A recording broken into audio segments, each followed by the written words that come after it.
Assalamu alaikum Gatamari TV on calminama on juurama.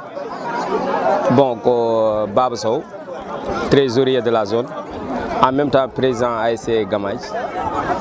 Bon do bangue situation financière lo, bon zone o eden njare presque 3e match di.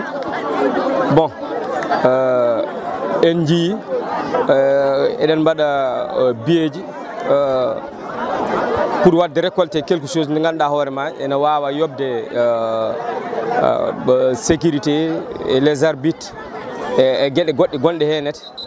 Bon en ƴeewi won certains zones uji ko 300 billets o foti wonde kono ɗo e zone Gamaji waɗa hen ko billet 200 juste tan ko pour wallodirde yimɓeɓe pour arde wadde suivre affaire o kala garɗo taw ene wawa nadde tewde beele ma wallodiri wonno sa yi zone Gamaji no lelleri ni ko c'est une zone rurale. Bon yimɓe fof gummoto ko ɗo woɗɗi sa ummima par exemple ɗo ha Koppe namma walla Nammarel, bon a passat ngara, bon sa ari encore wiide aɗa passa billet 300 ne ɗeɓi ɗum ni ɗum taki la zone jooɗi wi wonde yo ƴeew beele ma ɗo banggue billet to beele ma uste yimɓe fof beele ma affaire o waɗ accessible pour yimɓe fof hebde billet ji ɗi cooda ngara naata jeeɓa quoi. Bon recette o so ari ene waɗi no ganduɗa hoorema won certaine match aji recette o ardata no cikkirɗen ni. Bon no waɗi hen match aji yimɓe gardata hen match aji noon kadi yimɓe ne gara so ari ko ni feccirte ko hen arbitre aji joɓate, ko hen sécurité o en mbawi wiide yoɓede ko hen tottete gara.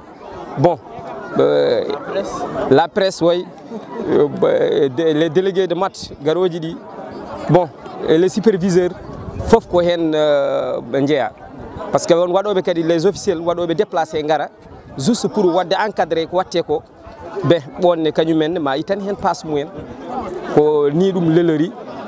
Bon ko wawi hen heddade fof noon kadi e won certaine match aji ko match aji ɓurdi hewde recette ɗi joɓata ɗiɗon quoi.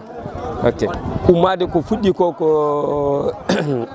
oɗo watti 2e année ko zone dañi bâche e mur.